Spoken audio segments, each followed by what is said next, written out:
to episode 169 of the CRICKETher Weekly. Syd, we have had an extremely busy week this week. It started off on Monday with us catching a train to London because we needed to be in London for an event that was happening at Parliament. But what else was happening on Monday? It was the England Ashes squad announcement. So we dashed off our train, dashed into the nearest coffee shop, which was full of tourists, and I had to file 450 words for The Guardian. The press conference was then a little bit delayed, so I had about 20 minutes to file my piece, including typing up the quotes. We then had to dash across Westminster Bridge in sticky heat to get to this women's cricket event in Parliament, which we'll talk about in more detail in a minute. But who did we bump into, Syd, on Westminster Bridge? We bumped into none other than Dane van Niekerk, who was also on her way to the event. Yeah. So we went in with her and took some tourist photographs and then went to this event, which we'll come back to in a minute. That was Monday. And what about the rest of the week? The rest of the week didn't get any less crazy, did it? Well, I was dashing around at my day job in Bournemouth, but then on Thursday and Friday, we're recording this on Saturday morning, by the way, so we are 2 days now into the two simultaneous 3-day warm-up matches, England A v Australia at Leicester and England v Australia A at Derby. I think I've got that right. I tell you what, Syd, it's quite confusing when you're trying to watch two matches in which all of the four teams are playing in whites at two different locations. And also, it's not a T20, it doesn't last for 3 hours, it goes on the whole day. We have watched 2 days of that. So we will talk about those warm-ups in a minute and what we have taken from those. So perhaps the way to do this episode is to make our way through our week chronologically. So that means it starts off with the Ashes squad announcement, which hit our inboxes at, what was it, 11 o'clock in the morning? It was something like that. And there were some big surprises. Now, we had speculated about whether we thought there would be any surprises in the Test squad in our last episode, and we both said no. How wrong we were, okay? Because Danny Gibson and Lauren Filer were both included as the only two uncapped players. Now, Gibson, okay, fair enough. She was the World Cup reserve squad. She was the World Cup travelling reserve, wasn't she? You did say in last week's episode you thought maybe we'd see her in the T20s against Australia. Lauren Filer has come a little bit out of left field, even for us who do watch a reasonable amount of domestic cricket. Yeah, she's she's a fast bowler. But she's not like massively fast. She's not. I'm sorry, Syd. John Lewis begs to differ. He says that she's the fastest female bowler in the country. That may be true, but she's not. She's not bowling Shabnam Ismail pace, and she hasn't taken a whole heap of wickets in domestic cricket this year. It was really interesting listening to Fran Wilson talk about her on the Naughty Child podcast, which I listened to on my run this morning, as I often do on a Saturday. Fran Wilson was saying that both her and Danny Gibson had worked with a particular coach over the winter, and they'd spent some time in New Zealand, and they both come back having put on a yard of pace, and we had actually discussed that Gibson appeared to have substantially improved her bowling over the winter, and Fran Wilson saying that Lauren Filer had done so as well. Okay. So in some ways perhaps less of a surprise for those people, because if you're seeing that person having made that big step up, then that's obviously what Heather Knight has come back and seen as well, and taken that to John Lewis, and they've gone with it. So an exciting selection, I guess. Are we actually going to see her play? We'll see. We'll talk about the team in a minute, but I'd be surprised if she plays. But maybe they are going to surprise us. It's very interesting because England are obviously trying to find their Brunt-Shrubsole opening quick bowling partnership replacement, aren't they? And they haven't successfully managed to do that yet.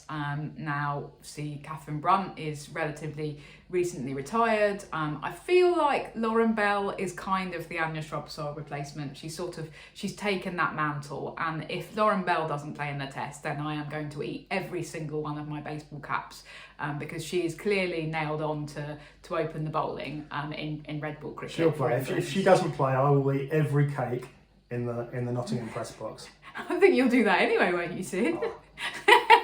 Anyway, Fair. okay, so Lauren Bell has kind of taken on the Anna Shrubsole mantle, but who is going to be taking on the Katherine Brunt mantle, or Katherine Sciver-Brunt mantle, I should say? Well, I think that's TBC. And John Lewis did actually say in his press conference, we've got 6 or 7 young quick bowlers in the country who we're sort of monitoring and we're working with, and we're thinking about, how they might develop. But it's difficult with young fast bowlers, being a fast bowler and a kind of former fast bowling coach himself. It's difficult with young fast bowlers because you don't quite know whether they're going to live up to the promise. And I do think that England are in a kind of spot at the moment where they're not quite sure who is going to be the next Katherine Brunt. And this is, I don't know, in some ways it's a worrying time to not know that, to have to be kind of sort of feeling your way still, because England are about to play the best team in the world. It feels like they're still experimenting a bit. But I suppose you have to kind of try these things out. Obviously, to some extent, MR looks unlucky, because she will be one of those 6 or 7 that he referenced. She's injured, isn't she? Yeah, so I mean, how unlucky is she been generally? She missed out. She was selected 2 years ago for the test, and then she didn't make the final 11. Yeah. And she was selected a year later, but then she was suffering from long COVID, and they just concluded that she wasn't going to be able to play 4 days. Yeah. And it did really feel like she may well have played then. And then this time's come around, and she's had some little bits of injuries. And they've meant that she couldn't. Again, she's not in a position to be able to play that full part. So that's tough. How unlucky has she been? But there has been plenty of competition, and it's exciting to see. So I mean, we'll talk a little bit about the team in a minute. Yeah. Did John Lewis say anything else interesting? Oh goodness, Sid. I've put you on the spot there, rather. Well, to be honest, I was just like, I need him to say something that I can just insert into my... You were just trying to get 400 words. Yeah, pretty much, that I needed to file within a set time frame. So, I think, as I've said, he seemed, to me, he seemed a little bit more enthusiastic about Danny Gibson. Of the 2 uncapped players, I sensed from what he said that Gibson's more likely to play. He was very enthusiastic about her, and particularly the batting option. Yeah, I mean, as I said last week, she's as close as they come to a proper all-rounder. Yeah. And this is actually also something Fran Wilson echoed in that podcast I mentioned earlier. Proper all-rounder that could be selected as a batter or a bowler. So I think there's a good chance for her there. Certainly going forwards, she's going to be an important player to England like that. One of the big talking points was the lack of spinners in the main test squad, because what England did was they've selected their kind of main test 15, and then they've got another 15 players who are in the A team, who are, as we said, playing in that 3-day warm-up. But they sent some of the main test squad, a couple of the main test squad, Danny Wyatt and Nadir, I think, to play in the England A team. So it's a little bit confusing, and I'm still not 100% sure how likely it is that somebody, if they perform really well in the England A game, then gets bumped up to the main test squad if they're not in the test squad at the moment. Yeah, well, there's also nothing stopping England doing that. We're not in a World Cup situation where you had to name a particular squad. England could literally pick anybody on the day if they, as long as they're available. So, but John Lewis did say this is something else interesting. He said we're quite far down the road of selecting what we think is our best 11. We're not quite there yet, but you would think that that means that if you didn't make the kind of initial cut, then you are less probably had likely. to do something pretty special in the warm-up games. Anyway, so it looks like England are going to be quite heavily reliant on Sophie Eccleston. But I guess we will talk about that a bit more in a minute. Let's talk about go back this. To Parliament. Yeah, back to Parliament. So it was in one of the committee rooms, which are kind of used normally they get a group of MPs in to sort of debate an issue, don't they? So it was one of the committee rooms, and it was organised by the ECB and the Lords Taverners jointly, I believe. Lords Taverners are obviously a charity who do really great work, and then they actually had some quite important MPs they managed to attend and participate in this. So they had Yasmin Qureshi, who's the current Shadow Minister for Women and Equalities. They had James Daly, who is the chair of the all-party parliamentary group on cricket. And then the actual panel itself was an all-female panel, including Dane van Niekerk and Ebony Rainford-Brent. They had somebody who's involved in recreational cricket in Surrey, and then they had a couple of people who have really benefited from the Lords Taverners Wickets programme in Luton, which is sort of trying to encourage people to play cricket who are kind of from underprivileged backgrounds and particularly ethnic minority backgrounds, and they had a Muslim lady on the panel who's got 5 children, who's kind of managed to get into cricket, which was really interesting to hear about. So it was a kind of, and they were emphasising that it was about trying to do more from a parliamentary perspective to promote and discuss women's cricket, wasn't it, Sid? Yeah, and we had some interesting discussions. You actually had the chance to ask a question, Raf, didn't you? And, put the cat among the pigeons there. You did. You threw in one of those big wildcats that they've just released into the wild again in Scotland, and the pigeons weren't happy about it, were they? Well, yes. I mean, tell everyone what question you asked. Bearing in mind that obviously Ebony is now on the ECB board of directors, and Claire Connor was also present, I was asked to ask a question, and I said, do you think that it's time for women's cricket to have separate governance? And I tell you what, Sid, it went down like a bucket of cold sick, let's be honest.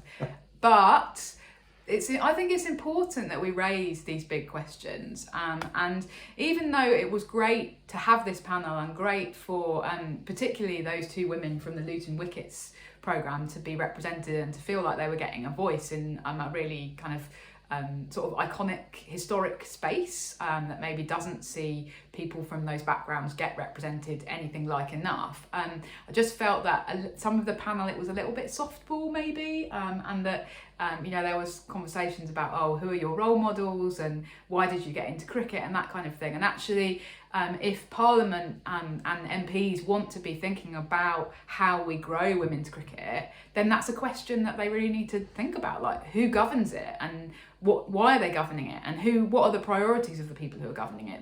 They're difficult questions, and okay, if you're on the ECB board, then you're not going to come along and say, yeah, I agree with Raf Nicholson that we should have a separate governing body, but it's a tough question that it needs to be thought about. Well, the really interesting answer for that came from Dane van Niekerk, and it was interesting partly because of the way she answered the question. What she said was, well, I don't think that we should have separate governance. And she talked specifically about a South African perspective, because she explicitly said, look, I'm not talking about the ECB here, but from a South African perspective, I don't think we should have separate governments. Here's what I think we should do. And then she described a scenario which was essentially separate governments. Yes. Because what she talked about was having 2 pyramids. Yeah. So, a pyramid for men's cricket and a pyramid for women's cricket.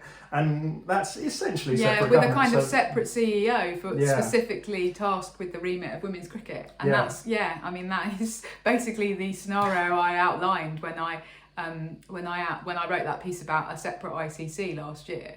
So that was an interesting answer on separate pyramids, but there was something else that came out of the whole event for me about separate pyramids, and that is that the issue of growing the women's game is actually 2 issues. There's an issue about growing the women's game in the recreational sphere, or the recreational pyramid, and there's an issue about growing the women's professional game. And we often conflate those 2, and we just talk about growing women's cricket. And ultimately, that's because the ECB is one pyramid. And yes, there are people in the ECB that are responsible for the recreational game, and there are people that are responsible for the professional game. But ultimately, the pyramid kind of meets in the same place. Yeah. Whereas what you really need, actually, is kind of those 2 pyramids, and so that there's a whole focus for perhaps a different organisation on the recreational game compared to the focus of the professional game, because otherwise whoever's in charge at the top is going to be more focused on one than the other. And over the last few years, Claire Connor has been laser focused on growing the professional game. And that's not to say that she's neglected. It would be unfair to say that she's neglected the recreational game. But her main priority has been creating a professional structure for the elite players. And that's been great. We've now got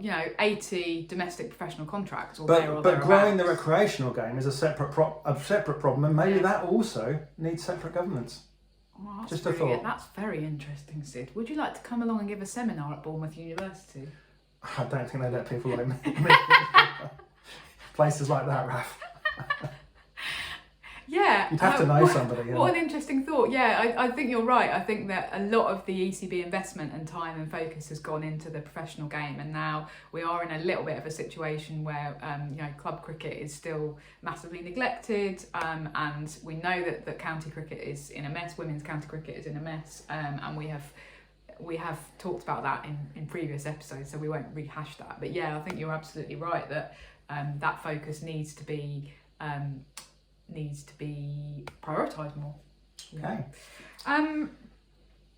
Now let's talk about these England A and England warm-ups, Sid, because it's been an interesting couple of days. As I said, we're recording this on Saturday morning, before day 3 has happened. So anything could happen on day 3. Who knows? Who knows, Sid? But day 2 in particular, in both games, a massive run fest for both sides. So England A, 562 overnight, and England 611 overnight. This is on first innings. Now, normally in these warm-ups, there's a sort of element of back and forth. We've only got 3 days. We won't bat for too long because we want there to be this sort of back and forth. But it just feels like both of those teams are going, no, we're going to bat for as long as we want.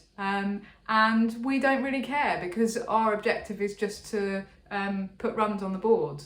And it's also interesting because we would perhaps expect the England batters to dominate the Australia A side, although I will say that comes with a caveat that quite a lot of people recently have said, oh, Australia A would beat any international team in the world. That's a kind of truism that's often trotted out. Well, it doesn't appear to be the case here in this instance. Also though, the England A batters not only managed to bowl Australia out relatively cheaply, Beth Mooney century aside, they actually have then completely dominated with the bat, dominated the Australia bowlers. And if I was John Lewis right now, I'd be on the phone to the England A camp in Leicester going, excuse me, can you keep the Australia bowlers and fielders out there as long as possible, please, because this is great. They're going to be absolutely knackered by the time the real test actually starts on Thursday. So I think England A are 9 down overnight, so maybe they won't bat on for too much longer, even if they don't decide not to declare. But no, don't declare. Like let's absolutely keep our foot on the throat of. Well, they did Australia. look a bit knackered by the end of yesterday. Oh my goodness, they did. Elise Perry by the end she must have lost about 20 miles an hour in her run up, I think. Yeah, Tony McGrath looked very tired as well, to be honest. I mean, flying across to the other side of the world is not easy at the best of times, and they haven't been here for that long. They've been here for a week or so. So been thrown in, and it has been hot. Now I know they're Australians; they should be used to heat. But maybe in the UK, heat hits differently somehow. Yeah, because we don't have a different kind of thing. We don't have air conditioning. We don't have. Yeah, it's just we're not quite set up for heat, are we? Yeah. Really. Anyway. Yeah. So what did we take from those games? I mean, we spent most of the time focusing on the England A versus Australia. That was just the one that we chose to watch. I thought there were a couple of really interesting innings. Okay. So one of my favourites and one of my picks for kind of the next generation, Bess Heath. Yeah. She hit a load of runs very quickly. She baz-balled the hell out of it. Sorry. She john-balled the hell out of it. I'm sorry, I'm persisting with that, even though nobody else seems to be adopting it. Well... it wasn't me who coined it, it was Nat Sciver, by the way. Anyway, go on. Anyway, yes, so, Bess Heath looked impressive and definitely playing the kind of the way that England have said they want to be playing. Yeah. I don't think there's any chance of her, getting parachuted into England's actual 11. but a little very bit too early. positive, but another very positive thing for the future. But for me, the big one was Grace Scrivens, really, because she looked just such a natural playing Test cricket. So she wasn't John balling it. She blocked a lot. She left a lot. Yeah. The Grace Scrivens leave is an elaborate stroke. It's up there with the Nat Sciver-Brunt and the Sarah Taylor cover drive. The Grace Scrivens But leave. how amazing is that when I don't believe that she kind of played very much, if any, multi-day red ball cricket before. No, I mean she did play a part in an England v England intra-squad game a couple of weeks ago. So she's been playing red ball cricket for approximately 10 days, but and she really looks like she's she been was- playing she it was- all her life. She was born to play it, and if England needed someone to just anchor the innings and go, look, you just stay there while everyone else plays John ball around you. Yeah. She would just be the ideal candidate. So that was fantastic to see, and again bodes really well for the future. What did you take out of it? Who impressed you, Raf? Well, I mean, obviously, Tammy Beaumont's 200 is the big headline, isn't it? Her place wasn't definitely assured, was it? But exactly. It is now. Well, completely. We know that Emma Land, who hit 197 in the intra-squad warm-up last week, and we've now had Tammy Beaumont hit 200 against the against the Australia A bowlers. So I think that is. We've got our opening partnership there, Sid. That's basically nailed down now, right? Okay, and what about the rest of the team? Do you think? And Yeah, I mean, it's a very interesting one, isn't it? Now, just before we came on air, I wrote down my Test 11, Sid, and then you spotted a problem with it, didn't you? Yeah, we had no wicketkeeper. I forgot, and then I said, you know what? We'll just give Alice Capsey the gloves. Well, you wanted to make Bryony Smith your Ashes wicketkeeper for some odd reason that I still don't really understand. Okay, so I'll read out my rejigged 11 that now does have a wicketkeeper. Thank you for pointing that out, Sid. Okay, so we've got Lamb and Beaumont opening the batting. I think that's pretty clear. We've then got Nat Sciver-Brunt and Heather Knight at 3 and 4. I don't think you can really argue with that, right? I then have got Alice Capsey at 5, and a bit controversially, I've got Grace Scrivens at 6. Okay, does this mean no Dunkley? It does, I'm afraid. So she misses out. That's harsh, isn't it? That is harsh. Well, I mean, but it is a hard England batting lineup to be in, right? Yeah. There are. I mean, John Lewis talks about the problems with having too many bowlers that are fighting for positions. And obviously, it's really a nice problem to have. But it's actually, it's a very difficult batting lineup to break into. It is, and you're also leaving out Danny Wyatt, for example. There, I mean, she's never played a test. Never played a test, and I think that Danny Wyatt needed to do more than she's currently done in order to cement her spot. She made 30 or yesterday. She's probably going to tell me to fail, honestly. Yeah. It didn't happen. Because I suppose you could have Danny Wyatt below Grace Scrivens, but I have got Lauren Winfield-Hill coming in, who made 100 yesterday. Okay, so she's your wicketkeeper. She's my wicketkeeper, and that is a bit controversial because she's displaced Amy Amy Jones. Did make some quick runs yesterday. She did make some quick runs. Amy Jones made good runs when nobody was watching. No, it's tough, isn't it? Okay. I then have got 2 spinners. I have got, as well as Sophie Ecclestone, I've got Charlie Dean. I've got Charlie Dean batting above Ecclestone. I think including Dean is important for a couple of reasons. One, obviously she extends your batting, and that can be really important. And also I just think that it's tough going into a test with just Ecclestone as your spinner. And I think, we saw at Bristol in 2021 against India that she bowled like 70 overs in a day. No, that can't be right. It was a lot. It wasn't in a day. Okay, It was across in the 2 innings. days. Yeah. Okay. I just got that 70 overs figure in my head. I mean, that's an incredible workload to put on somebody who and doesn't then she had play problems much later in the multi-day season. cricket. Yeah, and then they tried to say she wasn't having problems. Well, it really impacted her for the rest of the white ball games. So I think. And we know Heather Knight is not bowling at the moment. I think we've got to write off her being able to bowl, because if she was going to bowl, certainly a significant number of overs. I mean, she bowled occasionally in the WPL, but the odd one. She's clearly not bowled not this season. in a place where she's going to be bowling 30 overs. And obviously, Alice Capsey, potential for bowling some off spin, but again, she is still fighting with this new bionic shoulder, and I think they really need her to be focusing on her batting. I haven't got Dunkley in my 11. I know she has been turning her arm over. Well, she bowled, bowled one over. Okay, yeah, I mean, but apparently she bowled a little bit in the intra-squads game. So I think I mean, again, that's a very you're relying on somebody who bowls very infrequently. Somebody else said, Danny Wyatt can bowl. Well, yeah, if she's in your 11, which I'm definitely not nailed down to be in your 11. And Danny Wyatt barely at professional bowls. level for years. So the only other person, of course, is Emma Lamb, who's bowled a reasonable amount for Thunder, but she doesn't quite. She's not quite in that sort of frontline bowler. She definitely feels these days like mostly a batter who bowls occasionally. She has bowled a little bit more than that for Thunder, so she's treated by Thunder as a little bit more of an all-rounder, but England basically haven't treated her as an all-rounder.